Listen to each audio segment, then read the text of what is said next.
تو امام زین العابدین مدینے کے مضافات میں رہتے تھے، خیمہ لگا لیا تھا، اللہ اللہ کرتے۔ مختار کی فوجیں شمر کے پیچھے لگیں، گرمی کا موسم، گھوڑے پیچھے ہیں، چھپتا چھپاتا دوڑتا، گرمی میں تھوڑا بہت دوڑنا پڑے تو زبان باہر آ جاتی اور انسان کے وجود کی عجیب کیفیت ہوتی۔ شمر ادھر آ گیا جہاں امام زین العابدین کا خیمہ تھا، اس نے دیکھا کہ ایک گھر ہے، چھپنے کی جگہ، دوڑ کے اندر داخل ہوا، امام مصلی پہ بیٹھے تھے، یوں نظر اٹھائی، کیا شان ہے رسول کریم کے گھرانے کی، کیا انداز ہے گھرانے کا، یوں نظر اٹھائی، فرمایا پردیسی پانی پینا ہے؟ بند کرنے والا تھا پانی پینا ہے؟ کہنے لگا پینا ہے۔ شمر کہتے میں سمجھا کہ پہچانا نہیں امام زین العابدین، پہچانا نہیں، وقت بدل گیا، حالت بدل گئی، وہ تاج و تخت والے آج رسوا ہیں۔ امام زین العابدین خود اٹھے، سننا اور یاد رکھنا، اٹھے، پیالے سے پانی، اپنے مٹکے سے پانی پیالے میں ڈالا، پھر ایک پیالہ دیا، پھر دوسرا دیا، اور پیو گے؟ تیسرا دیا۔ شمر کہتے جب میں سیر ہو کے پانی پی لیا نا تو مجھے تو گمان تھا نا پہچانے نہیں، تو میں اجازت لے کے باہر نکلا تو میں نا پانی تو پی لیا پر پانی پانی ہو گیا۔ ہم تو دشمن کو بھی پاکیزہ سزا دیتے ہیں، ہاتھ اٹھاتے نہیں، اسے اس کی نظروں سے گرا دیتے ہیں۔ کہتے ہیں کہ پانی پانی ہو گیا، یار میں نے پانی بند کیا، پیاسے رکھا 3 دن اور مجھے پلا رہے ہیں، شرم آئی اور میں نے کہا مر تو اب جانا ہی ہے۔ تو زین العابدین سے سچی بات نہ کر لے، میں اندر گیا تو امام پھر گردن جھکائے بیٹھے تھے، تو میں نے کہا زین العابدین شاید آپ نے پہچانا نہیں۔ تو امام صاحب نے نظریں اٹھائی تو آنکھوں میں آنسو تھے، فرمایا کیوں نہیں پہچانا؟ جب تو اندر داخل ہوا ہے تو مجھے 6 مہینے کا علی اصغر اسی وقت یاد آ گیا تھا، جب تو اندر آیا ہے تو میرے چچا کے کٹے ہوئے بازوؤں میں جو درد تھا اور میری پھوپھی کی آنکھوں میں جو آنسو تھے مجھے سارے یاد آئے تھے، اور وہ کہاں کربلا اور کہاں دمشق تم نے نیزے پہ لٹکا کے میرے باپ کا جو سار گلیوں میں گھمایا مجھے سارا یاد آیا تھا۔ شمر کہتا میں نے گھبرا کے کہا پھر پانی کیوں پلایا؟ اگر پہچان گئے تھے تو پانی کیوں پلایا؟ کہتا یوں کر کے آنسو پوچھے امام نے، فرمانے لگے میری مجبوری ہے، میں ساقی کوثر کا نواسا ہوں، میری مجبوری ہے، مجھے پلانا تھا، میں مجبور ہوں اس لیے کہ مصطفیٰ کا نواسا ہوں۔ انہوں نے ہمیں سکھایا ہے کہ جو پانی نہ دے اسے پیالے بھر بھر کے پلانا چاہیے۔ کدھر گیا میرا اور آپ کا کردار؟ چھوٹے چھوٹے دل، اتنی اتنی بات میں جھگڑا۔ ہو سکتا ہے ساقی صاحب سے بھی بہتراز ہو جاتا اگر سٹیج پہ بڑی کرسی نہ رکھتے، اتنا سا دل بس، ہو سکتا ہے بگڑ جائیں ایک دوسرے سے کہ مجھے بلایا ہی نہیں، نعرے نہیں لگائے، بندہ استقبال کوئی نہیں بھیجا۔ او بھائی یہ تو چھوٹے لوگ اس طرح کی باتیں کرتے ہیں، یہ تو کچی پکی باتیں۔ جو آدمی بڑا ہوتا ہے وہ استقبال سے بڑا نہیں ہوتا، جو بڑا ہوتا ہے وہ بڑی کرسی سے بڑا، جو بڑا ہوتا ہے وہ آگے بیٹھنے سے بڑا نہیں ہوتا، صدر صدر ہی ہوتا ہے، وہ جہاں بھی بیٹھ جائے وہ صدر ہی ہے۔ ان چکروں سے باہر آئیں۔ اہل بیت اطہار کا اسوہ نور، خوبصورتی، بات کو سمیٹنا ہے چونکہ وقت عشاء قریب ہے۔ کیوں نکلے امام حسین یزید کے خلاف؟ یزید تو جامع مسجد دمشق کا خطیب تھا، پتہ ہے آپ کو؟ چلیں اب پتہ چل گیا، داڑھی والا آدمی، علماء جانتے ہیں، جبہ پہنتا تھا، بڑا شاندار، حج کے خطبے دیتا تھا، حج کے۔ ہمارے تو حکمرانوں کو سورۃ اخلاص نہیں آتی، پھر بھی آپ کہہ کے دیکھیں، وہ کہیں گے سب سے زیادہ مذہب کا پتہ ہی مجھے ہے۔ یزید داڑھی والا، پگڑی والا، امامے والا، جبے والا، حج پڑھانے والا، تو امام آپ کو کیا ضرورت پڑی تھی اس کے خلاف نکلے، اور اس طرح نکلے کہ بچے قربان کرا دیے۔ تو امام حسین کے سارے خطبے، سارے مدینے سے مکہ، مکہ سے مقام بیضا، وہاں سے کربلا، سارے خطبے، وہی خطبہ پھر دمشق میں امام زین العابدین کا، وہی پھر مدینے میں امام زین العابدین کا۔ امام حسین فرمانے لگے یزید اللہ کی حدوں کو توڑتا ہے، رب کے حلال کو حرام اور حرام کو، آپ کے ملک میں کہا نہیں جاتا کہ مولوی گنجائش نکالیں سود کے بارے میں؟ اتنا بڑا جرم جس کو کہا گیا کہ اللہ رسول سے جنگ ہے، یہ اتنے بڑے حرام کو حلال کرنے جا رہے ہو، کہا یہ اللہ کی حدوں کو توڑتا ہے، نمازیں چھوڑ کے پڑھتا ہے، رنڈیوں کا ناچ دیکھتا ہے، مجرا جو آج کل گند ہر ایک موبائل میں آیا ہے، یہ امام حسین نے یہ خطبہ دیا، فرمایا کہ مجرے دیکھتا ہے، ناچ دیکھتا ہے، عیاشیاں کرتا ہے۔ اور پھر امام حسین نے فرمایا میں نے اپنی آنکھوں سے اسے مدینے میں شراب پیتے دیکھا، فرمایا جو اتنے بڑے کبائر کرتا ہو اس کے ہاتھ میں ہاتھ دے دوں؟ یار سمجھو تو صحیح، امام حسین کا جہاد تو بے حیائی کے خلاف، شراب کے خلاف، امام حسین کا جہاد تو دین کو نافذ کرنے کا، نافذ کرنے، نماز پڑھنے سے یزید منع نہیں کرتا، نافذ کرنے کا جہاد۔ امام نے بچے کٹوا دیے، لیکن الیکشن میں بڑے شرابی کی بڑی فوٹو کے نیچے چھوٹی میری بھی لگی ہو، اور میں سب سے بڑا حسینی، سب سے بڑا یرانے سارے شرابیوں سے، یزیدیوں سے، اور سب سے بڑا حسینی میں، سارا گند ملت کے جوانوں کے موبائلوں میں، لڑکیوں کے کالج کے آگے لڑکوں کا رش، اور بہت ساری بچیاں بیچاری پڑھنا چھوڑ گئیں، کالج چھوڑ گئیں، اس لیے کہ باپ نگرانی نہیں کر سکتا، ڈیوٹی نہیں دے سکتا، اور بھائی یہ سارے حسین کے ماننے والے ہیں، یہی امام علی مقام کے ماننے والے ہیں۔ یہاں اپنے ملک میں اپنی بیٹیاں محفوظ نہیں، ہندوؤں سے خطرہ ہے، یہاں سکھوں سے خطرہ ہے۔ او میرے عزیز یاد رکھ، اگر تو گند دیکھتا ہے، گند کو پروموٹ کرتا ہے، گند کی بات کرتا ہے اور اس بے حیائی کو فروغ دیتا ہے، تو قیامت والے دن امام حسین کا ہاتھ ہوگا، تیرا میرا گریبان ہوگا۔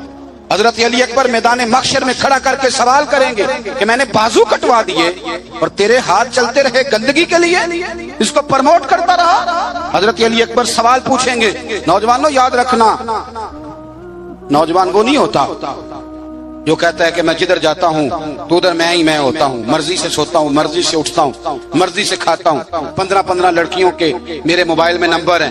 یہ جوانی نہیں، یہ تو کمزوری ہے، آپ یہ تو نفس کی غلامی ہے۔ جوان تو وہ ہوتا ہے جتنا قد اونچا ہو اتنی نظریں جھکی ہوئی ہیں، جوان تو وہ ہوتا ہے جتنا زیادہ اللہ قوت دے، اپنے سارے معاملات کو، اپنی عقل کو، اپنی قوت کو وہ در رسول کا غلام بنا دے۔ محمد بن قاسم آئے یہاں لڑنے کے لیے، راجہ دہر سے مقابلہ، 17 سال کا نوجوان، کتنے سالوں کا بول کے بتائیں؟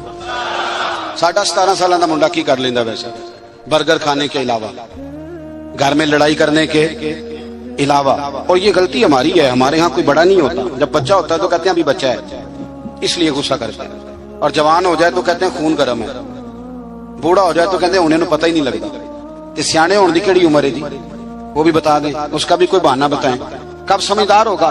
17 سال کا نوجوان، عشق لگا سی کھیڈاں کھیڈ دی، تو پھر کھیڈاں بھول گئیاں، کجل پایا سی یار دے ویکھنے، پھر او دی یاد وچ روندیاں ہی ڈول گئیاں، حیدر شاہ اس گلی کدے نہ رول دی، پر ہن تے رول گئیاں۔ محمد بن قاسم آئے تو ایک بزرگ نے دیکھا محمد بن قاسم بڑے پریشان ہے، کہنے لگے پتر خیر ہے؟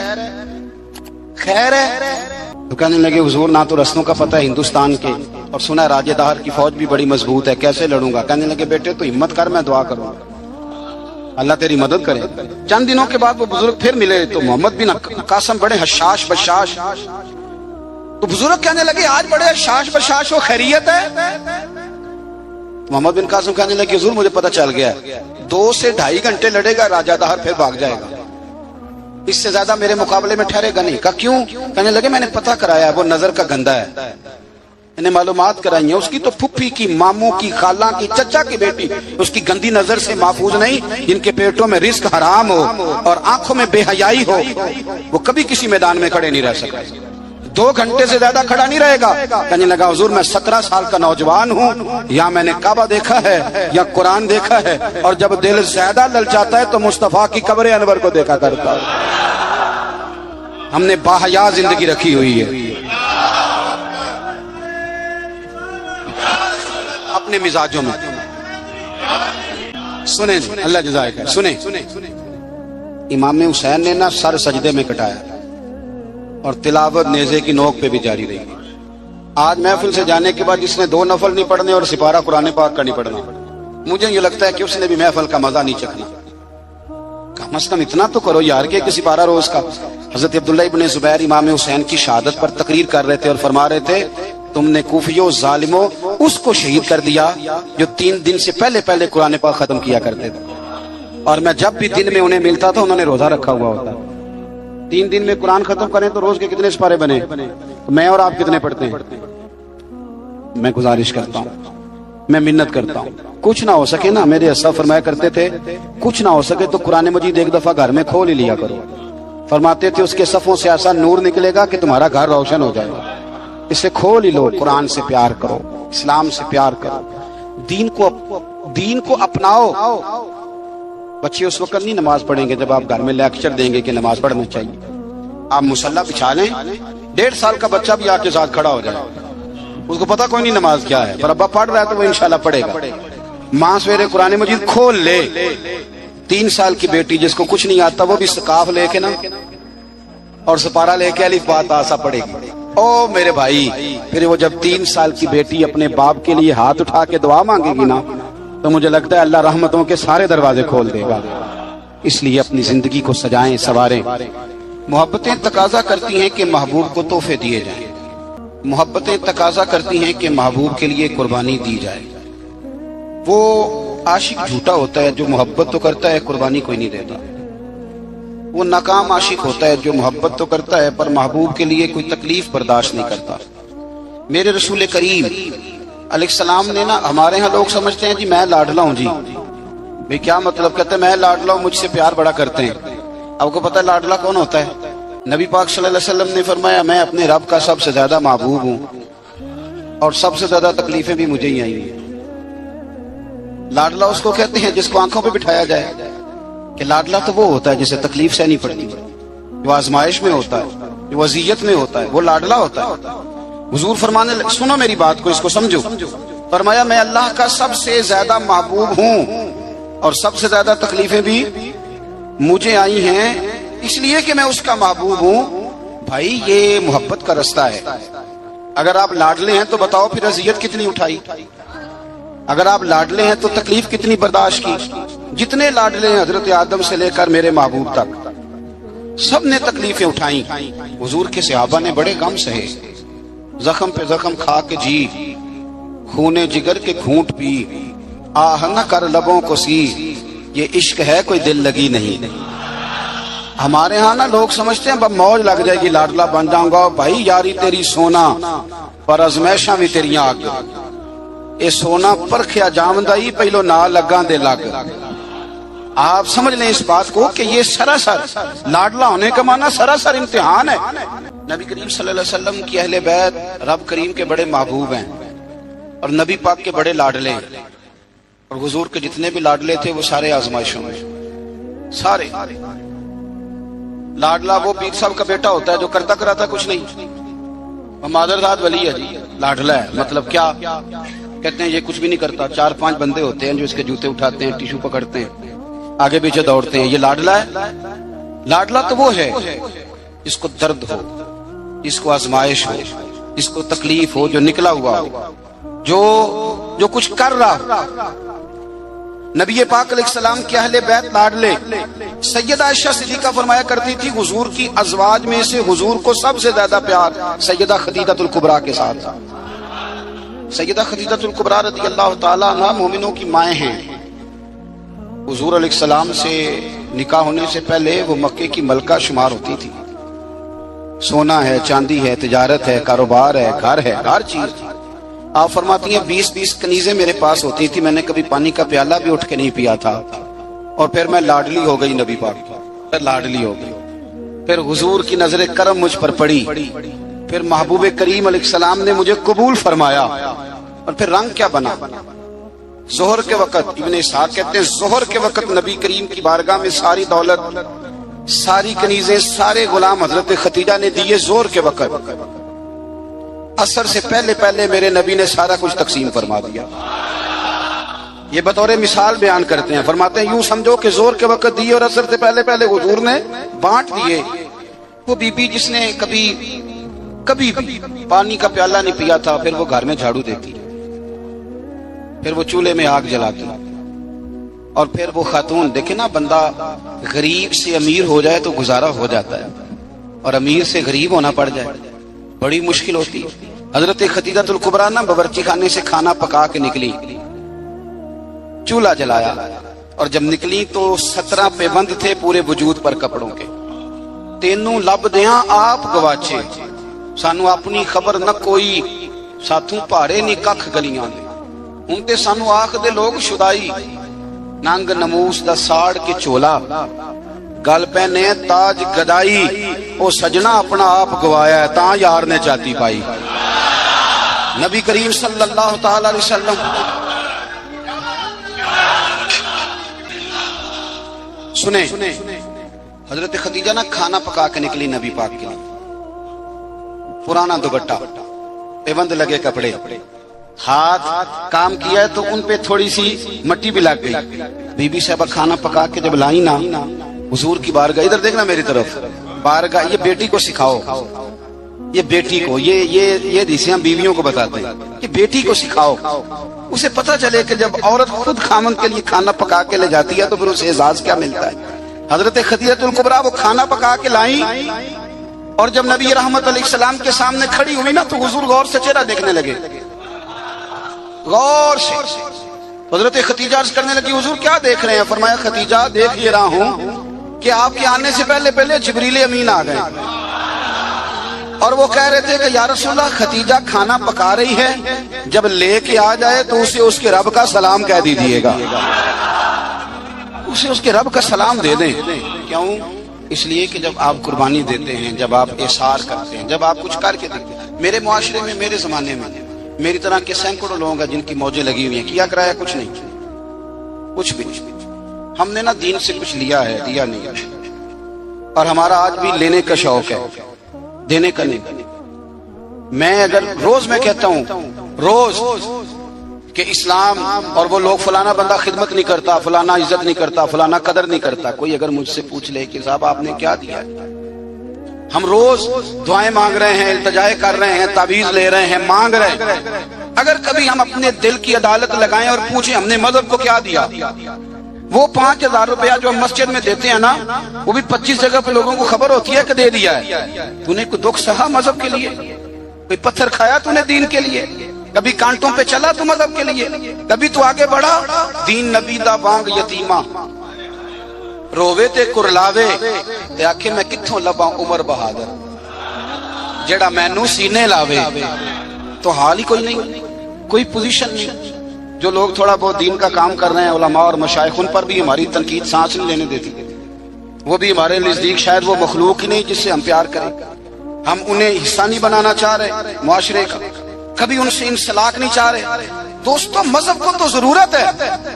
मैं सैकड़ों ऐसे लोगों को जानता हूं जिनकी बगल में पीएचडी, एमफिल, एमएससी की डिग्रियां हैं, पर दीन की अलफ बात आसा को नहीं जानते। और हम क्या कर रहे हैं? मेरी तरह के बंदे तकरीरें कर रहे हैं, वो कह रहे हैं लोगों को देखो जी कौम कितनी खराब हो गई, लोगों को जनाजा नहीं आता। तो अगर को मुझको खड़ा करके पूछ ले कि आपने कितनों को याद कराया, इसका क्या जवाब है मेरे पास? लोगों को जी दुआए कुनूत नहीं आती, तो भाई आपने कितनों को याद कराई बताइए? कितनों को आपने मगरिब के वक्त, इशा वक्त बुला के कहा भाई इधर आओ? हमारे एक बुजुर्ग थे, तो उनसे किसी ने कहा हुजूर दीन की तबलीग किस तरह करनी चाहिए? बंदा सादा था, फरमाने लगे तुझे इल्मी माहौल में नहीं समझाऊंगा, तेरी जुबान में समझाऊंगा।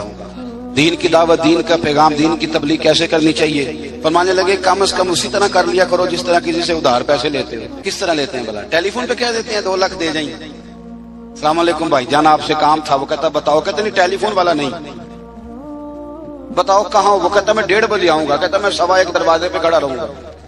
फिर उसके घर पहुंच जाता है, फिर जाके इस दुख से अपनी कहानी सुनाता है कि शायद सामने वाला रो ही पड़े। और अकेले में ऐसे होता है कि नहीं? चलो ना ही कर दो, मुझे पता चले कि होता है कि नहीं। इस दुख से दास्तान सुनाएगा कि रो ही पड़े वो, और फिर कस्में उठाएगा कि बंदा बड़ा अच्छा हूं, वापस भी टाइम पे कर दूंगा। जब अपने हक में कायल करना हो तो इसके पास दर्जनों तरीके, और अगर अल्लाह रसूल के हक में कायल करना हो फिर पता कैसे तबलीग होती है? दरवाजे पे एक बंदा खड़ा है, ये नमाज पढ़ने आ रहा है, तो उसको कहता है वो पढ़ लेकर नमाज देने पैसे कितने कर देनी, ये दावत दे रहा है नमाज की। वो क्या कहता है? कहता जा तू अपनी कब्रें पहना है, मैं अपनी कब्रें पहने। इस तरह दावत होगी दीन की, इस तरह पैगाम फैलेगा। ये जब हम नारा लगाते हैं ना ताजदार खत्म नबूवत जिंदाबाद, ये अकीदा है, ये इस्लाम की असास है। और आपको पता है जब आपने कहा नबी पाक आखिरी नबी है, तो फिर आपकी जिम्मेदारियां कितनी बढ़ गई, ये पता है आपको? फिर आप आराम से घर बैठ सकेंगे, फिर 10 घंटे की नींद करेंगे, फिर आपके पास टाइम निकलेगा मरी जाने का, फिर आपके पास वक्त होगा कि आप जाके किसी होटल पे होटलिंग करें।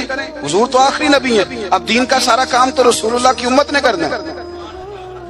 तो उम्मत के पास तो बोर होने के लिए भी बड़ा टाइम है, फेसबुक के लिए बड़ा टाइम है। भाई जितने महबूब थे, जितने प्यारे थे, उन्होंने कुर्बानियां दी। सैयदा तैयबा ताहिरा हजरत फातिमा ज़हरा, यारो कायनात में इतना प्यार, हुजूर की 4 बेटियां हैं, ये छोटी थी, जितना प्यार मेरे नबी ने सैयदा से किया है। का लोगों इसको अलग ना समझना, फातिमा तो बिदा तो मिन्नी, ये मेरे मेरे मेरे जिगर का टुकड़ा है, मेरे वजूद का हिस्सा है, अलग ना समझना। लेकिन जितनी तकलीफ हजरत फातिमा ने उठाई है, तवज्जो है मेरी बात पर? किसी ने पूछा बीबी साहबा घर से कब निकली पहली दफा, कब निकलना पड़ा? तो हजरत फातिमा रो पड़ी, फरमाने लगी मेरी वालदा विसाल कर गई थी, जनाब अबू तालिब का इंतकाल हो गया। मुझे किसी ने आके खबर दी कि फातिमा हुजूर हरमे काबा में सजदे में थे और कुफार ने ऊंट की वजनी ओजड़ी, ऊंट की ओजड़ी वजनी होती है, वो ला के हुजूर के कंधे पे रख दी है। मौला अली भी मक्के में मौजूद नहीं, जनाब सिद्दीक अकबर भी नहीं। तो फातिमा चलो चलो जरा। तो हजरत फातिमा कहती हैं छोटी सी उम्र में दुपट्टा ओढ़ के, गोया बुरका पहन के मैं गई और फरमाती हैं फिर जाके मैंने रसूल करीम के सर अक़दस से ओजड़ी उतारी। ये शहजादी हैं, ये कायनात की मालिका हैं, ये जन्नती औरतों की सरदार हैं, पर इनकी आजमाइश तो देखो। फरमाती हैं मैंने वो ओजड़ी उतारी, फिर हुजूर को उंगली थाम के मैं लाई आबे जमजम के कुएं पर, फिर मैंने रसूल करीम सल्लल्लाहु ताला अलैहि वसल्लम के सर अक़दस पर जुल्फों पर पानी डाला, फिर मैंने धोया। और कहती जब मैंने नजर उठाई तो हुजूर रो रहे थे, जब हुजूर रोए तो मैं खुल के रोई। तो फिर मैंने दुआ की अल्लाह जिसने मेरे बाबा को तकलीफ दी उन्हें तबाह हो बर्बाद कर दे। सजदा फरमाया करती थी जिनके लिए मैंने उस दिन दुआ की थी सारे बदर में मारे गए, बदर में मारे गए। इनकी तकलीफ देखो, कौन इतना गरीब है इस मजमे में जिसकी बेटी इतना काम करे कि हाथों पे छाले पड़ जाए? हैं वैसे सबकी बच्चियां दुखी, जिसको आप टटोलेंगे वही कहेगा दमाद बड़ा जालिम है। अल्लाह तबारक व तआला ने इस्लाम को जब कामयाबियां और कामरानियां अता की और नबी पाक सल्लल्लाहु ताला अलैहि वसल्लम के दीन को अल्लाह ने गलबा अता किया तो 9 ज़िलहज में हज फर्ज किया गया। हज इससे पहले भी किया जाता था, पुरानी शरीयतों में भी हजरत इब्राहीम अलैहिस्सलाम के तरीके पर हज होता था। फिर कुफार मक्का ने, कुरैश मक्का ने उसमें कुछ गलत रसूमात शामिल कर दी, कपड़े उतार कर माज़अल्लाह काबे का तवाफ करना, कुर्बानियों का गोश्त खाना काबा की दीवारों से मलना और भी कई बेहुदा रसूमात इस पाकीज़ा और खूबसूरत अमल का हिस्सा बना दी गई। फिर 9 ज़िलहज को हज फर्ज हुआ। नबी पाक सल्लल्लाहु ताला अलैहि वसल्लम ने हजरत अबू बकर सिद्दीक को अमीर हज बना के रुखसत फरमाया। देखे कहाँ कहाँ महबूब उन्हें अपना नायब बनाते हैं। अब 9 को तो हुजूर ने हजरत अबू बकर सिद्दीक को अमीर हज बनाया और फिर ऐलान फरमाया, जहाँ जहाँ मुसलमान आबादियाँ थीं वहाँ ऐलान कर दिया गया कि आइंदा साल रसूल पाक अलैहिस्सलाम खुद हज के लिए तशरीफ ले जाएंगे। अब एक बड़ी तादाद मुसलमानों की जमा होने लगी। ज़ीक़ाद के आखिरी अय्याम में हजारों की तादाद में लोग मदीना शरीफ में जमा हो गए। ज़ोहर की नमाज की अदायगी के बाद सीरत निगार कहते हैं कि 28 ज़ीक़ाद थी। नबी पाक अलैहिस्सलाम ज़ोहर पढ़ के हज के लिए निकले और जहां आज जुल्हुलैफा है, अबियार अली जिस जगह को कहते हैं, मीकात मदीना भी कहा जाता है, वहां अल्लाह के महबूब ने पहले रात गुजारी। वहीं पे नबी पाक सल्लल्लाहु ताला अलैहि वसल्लम ने एहराम बांधा, हुजूर तशरीफ ले गए। ये हज किरान था। नबी पाक सल्लल्लाहु ताला अलैहि वसल्लम के साथ इस तरह लोग उमड़ के आए, जहां जहां से लोग थे मुसलमान वो सारे जमा हुए हुजूर के साथ अल्लाह की बारगाह में हाजिर होने के लिए। 1,40,000 सहाबा, ये एक ही दफा सहाबा का इतना बड़ा मजमा जमा हुआ है, एक ही दफा। और हुजूर अलैहिस्सलाम की ख्वाहिश थी कि ये सारे लोग वहां पहुंचे। महबूब करीम अलैहिस्सलाम 4 ज़िलहज को हुजूर अलैहिस्सलाम ने तवाफ किया, सफ़ा मरवा किया, एहराम नहीं खोला, कुर्बानियां साथ थीं चूंकि ये हज किरान था। अल्लाह के रसूल सल्लल्लाहु ताला अलैहि वसल्लम ने फिर 8 ज़िलहज को ज़ुहर की नमाज जाके मिना के मैदान में अदा की।